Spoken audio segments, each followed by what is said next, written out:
Bismillahirrahmanirrahim. Assalamualaikum warahmatullahi wabarakatuh. Perkenalkan, nama saya Risma Rosmayanti. Asal saya dari Institut Pendidikan Indonesia Garut.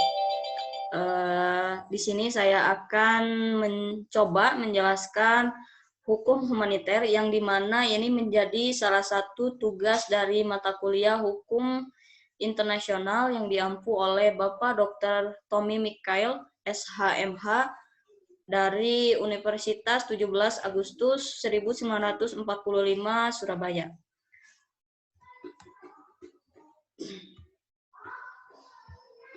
Selanjutnya, saya akan mencoba menjelaskan terlebih dahulu mengenai tentang hukum humaniter.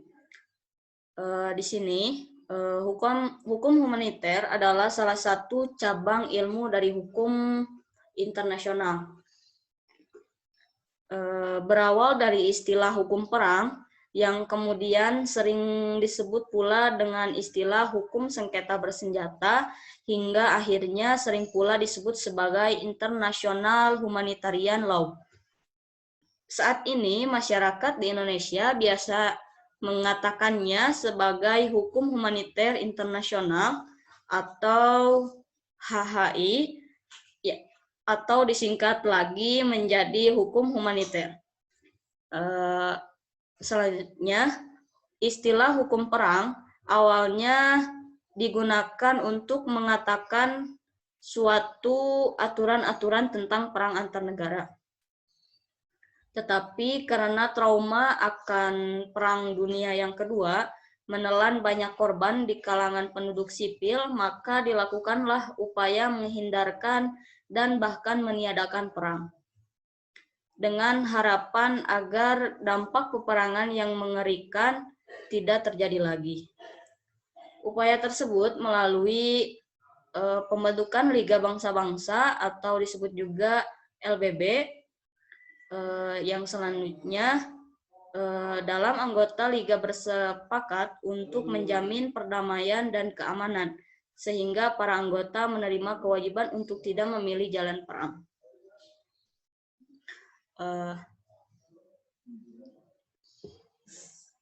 Apabila mereka terlibat dalam suatu permusuhan, sebagaimana pasal 12 Covenant LBB,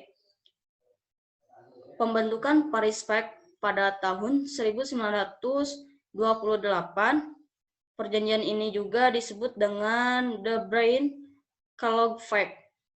Negara anggota dari perjanjian ini mengutuk adanya perang sebagai suatu cara penyelesaian dari suatu sengketa dan tidak mengakui perang sebagai alat kebijakan politik nasional, dan mereka sepakat akan menyelesaikan perselisihan mereka dengan jalan damai. Nah, dari pemaparan tersebut dapat saya simpulkan, dengan adanya kedua instrumen hukum tersebut, maka pada saat itu negara-negara saling bersepakat untuk mengutuk penyelesaian sengketa dengan jalan peperangan dan mencap negara yang melakukannya dengan sebutan agresor. Suatu istilah atau label yang sangat tidak disukai oleh negara maupun di dunia ini. Akan tetapi, walaupun upaya-upaya untuk menghindari penggunaan perang sebagai cara penyelesaian sengketa telah dilakukan, namun peperangan tetap saja terjadi di berbagai belahan dunia. Akibatnya, tetap terjadi perang, namun dengan baju yang berbeda dan mengganti istilah perang. Hal ini dilakukan karena negara-negara yang melakukannya tidak ingin dicap sebagai agresor. Nah, selanjutnya saya akan menjelaskan istilah dari hukum sengketa bersenjata. Penyebutan berbagai macam istilah di atas akhirnya berpengaruh dalam perubahan penggunaan istilah, di mana istilah hukum perang menjadi jarang digunakan negara-negara, dan negara-negara banyak menggunakan istilah sengketa bersenjata sebagai pedoman untuk istilah perang. Maka hukum yang mengaturnya pun ikut mengalami pergeseran penyebutan, sehingga jarang lagi terdengar penyebutan hukum perang. Akan tetapi, istilah hukum sengketa bersenjata atau the laws of armed conflict menjadi istilah yang sering digunakan saat ini. Istilah tersebut kemudian digunakan pula di dalam Konvensi Jenewa 1949.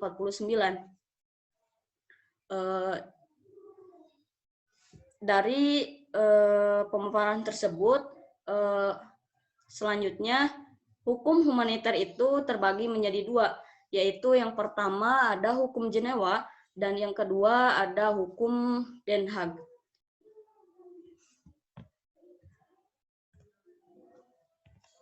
Di sini saya akan mencoba menjelaskan terlebih dahulu mengenai hukum Jenewa.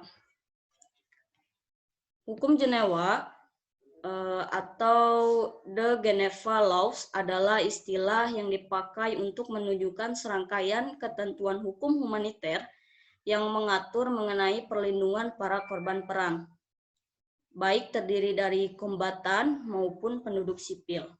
Disebut dengan hukum Jenewa karena hampir sebagian besar ketentuan-ketentuan mengenai hal ini dihasilkan di kota Jenewa atau Swiss. Selanjutnya, hukum Jenewa ini terdiri dari 4 buah konvensi Jenewa.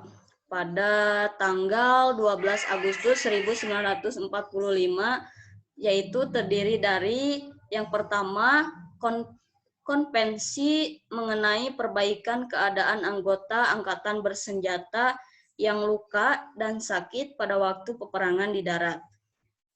Yang kedua, konvensi mengenai perbaikan keadaan anggota angkatan bersenjata yang luka sakit dari korban karam pada waktu peperangan di laut. Yang ketiga, dari konvensi mengenai perlakuan terhadap para tawanan perang. Dan yang terakhir, konvensi mengenai perlindungan orang-orang sipil pada waktu perang. Selanjutnya itu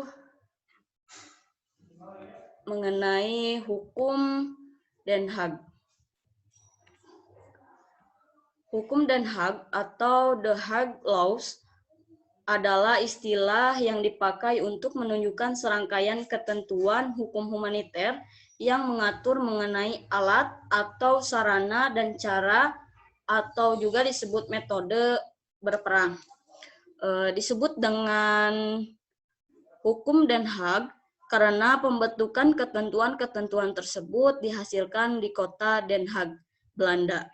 Hukum Den Haag terdiri dari serangkaian ketentuan yang dihasilkan dari The First Hague Peace Conference atau Konferensi Perdamaian 1 yang diadakan mulai tanggal 20 Mei 1899 hingga 29 Juli 1899 dan ketentuan-ketentuan yang dihasilkan dari The Second Hague Peace Conference atau Konferensi Perdamaian 2 tahun 1907. Nah, dari kedua ketentuan tersebut menghasilkan 3 konvensi, perjanjian internasional dan 3 deklarasi pernyataan pada tanggal 29 Juli 1899. Adapun konvensi tersebut adalah yang pertama konvensi tentang penyelesaian persengketaan internasional secara damai. Dan yang kedua, konvensi tentang hukum dan kebiasaan perang di darat beserta lampirannya. Dan yang ketiga, konvensi tentang adaptasi asas-asas konvensi Jenewa pada tanggal 22 Agustus 1864 tentang hukum perang di laut. Sedangkan 3 deklarasi yang dihasilkan adalah yang pertama itu deklarasi tentang larangan untuk jangka waktu 5 tahun peluncuran proyektil proyektil, dan bahan peledak dari balon, dan cara-cara serupa lainnya. Dan yang kedua itu deklarasi tentang gas-gas yang mengakibatkan sesaknya pernapasan. Dan yang ketiga, deklarasi tentang peluru-peluru yang bersifat mengembang di dalam tubuh manusia. Di sini saya lampirkan juga